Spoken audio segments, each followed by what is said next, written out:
সর্দি জ্বরে মুখে কোনো রুচি নেই। খালি ইচ্ছে করে দুগ্গা ঝাল, ঝাল ভর্তা দিয়ে ভাত খাইতে। হ্যালো বন্ধুগণ, আশা করি আপনারা সবাই ভালো আছেন। আমি কিন্তু ভালো আছি। মানে এই আবহাওয়া পরিবর্তনের লগে, লগে সব ঘরেই কিন্তু জ্বর, সর্দি লাগেই আছে। কোনো না কোনো সদস্যের আছেই। যাই হোক মগো বাসায় প্রায় মোর শাশুড়ির, মনুর মানে এই সর্দি জ্বর। মোর শাশুড়ির তো এখনো ভালো হয় নাই, মোরা তো একটু ভালো হইছি।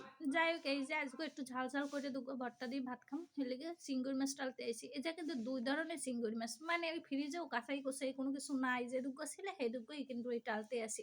আর বরিশালে ভর্তা মানেই হলে চিংড়ি মাছ এরকম টাইললে এরপর কিন্তু ভর্তাটা করে। জানি না কোন অঞ্চলে এরকম খায়। আর এর মধ্যে মুই কিন্তু কয়টা কাঁচামরিচ দিয়েছি। এই ভর্তাটা কাঁচামরিচ দিয়েই করব। কোনো শুকনো মরিচ দিব না। ইচ্ছে করলে আপনারা দিলেও দিতে পারেন।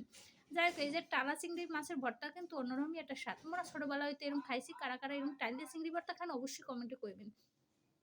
এই পর্যায়ে কিন্তু মুই টালতে আছি। আর টালতে, টালতে এমন একটা সুগন্ধি বাইরে আপনি বুঝতে পারবেন যে এই সময় টালা হয়ে গেছে।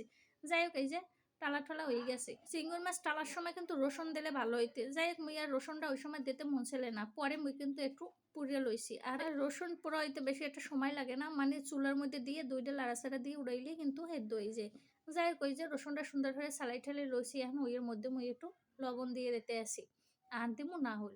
নাহুল ছাড়া তো চিংড়ি মাছ অচল। চিংড়ি মাছের ভর্তায় নাহুল ছাড়া কল্পনাও করতে পারি না।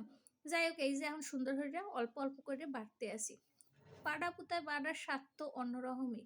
যে আর এইগুলা দিয়ে সুন্দর করে বাটবো। এক বাটা হইবে না, এই যে কিন্তু ২ টা বাটা দিতে হইবে। আর এরকম অল্প, অল্প টানলে এরকম যদি চিংড়ি মাছের একদিন ভর্তা খান, হেলে কিন্তু অন্যভাবে খাইতে চাইবেন না। এতটাই মজার। যাই হোক মুই কিন্তু অল্প, অল্প সুন্দর করে বাটতে আসি। আর এরকম টাইলে চিংড়ি মাছের ভর্তা খাইলে অবশ্যই নাহুইল্যা দেবেন। নাহুইল্যা না দিলে কিন্তু সেই স্বাদটা আইবে না। আর আপনারা ইচ্ছে করলে পেঁয়াজও দিতে পারেন, কিন্তু মুই আর পেঁয়াজ দিনে এই জায়গা রসুন দিছি। আর এর মধ্যে মুই কিন্তু এখন দেবো আরেকটু নাহুল। কারণ নাহুল একটু বেশি করলে খাইতে ভাল লাগে। আর এই নাহুলটা দিয়ে আবার সুন্দর করে বাইটে লইতে আসি। এক বেটা হইবে না, কারণ এটা আগে থাকতেই কইছি এটা ২ বেটা দিয়ে সুন্দর করে বাটতে হইবে। আর লাগবে ধনিয়া পাতা। ধনিয়া পাতা মোর দ্বারে ছেলে হেলেগে মুই লগে, লগে দুগো ধনিয়া পাতা দিয়ে দিছি। এ জায়গায় যে ধনিয়া পাতা লাগবে এমন কোনো কথা নেই। তবে এই যে শীতকালীন ভর্তার মধ্যে ধনিয়া পাতা পড়লে কিন্তু আলাদাই একটা স্বাদ বাইরে যায়। যাই হোক এই যে সুন্দর করে বাইটে লইতেছি। আর লাগবে করুর তেল। করুর তেল ছাড়া তো ভাবাই যায় না ভর্তার কথা। এই ভর্তাটা দিয়ে দুগো ভাত খাইছি। কারণ এই ভর্তাটা খাইতে এত ভালো লাগছে। এই যে কিন্তু শুকনো মরিচ একদমই দিনে আপনার ইচ্ছে করলে কিন্তু শুকনো মরিচও দিতে পারবেন। শুকনো মরিচ দিলেও ভালো লাগে।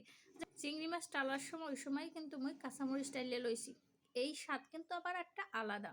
যাই হোক ওই যে তেল দিয়ে মাইকা কিন্তু মোর ভর্তা হয়ে গেছে। ভর্তা তো কোন সময় খাইছি, কিন্তু যে সময় বয়স দিতে আসি এই সময় দেখে আবার খাইতে ইচ্ছে করছে। কারণ এতটাই ভাল লাগে চিংড়ি মাছের ভর্তা। আর যদি থায় না হইত তাহলে তো কোনো কথাই নেই। আমার এই রেসিপি কোন জায়গাতে যদি একটু ভালো লাগে তাহলে অবশ্যই একটা লাইক, সুন্দর কমেন্ট আর ফলো বাটন টিপিতে আমার পাশে থাকবেন।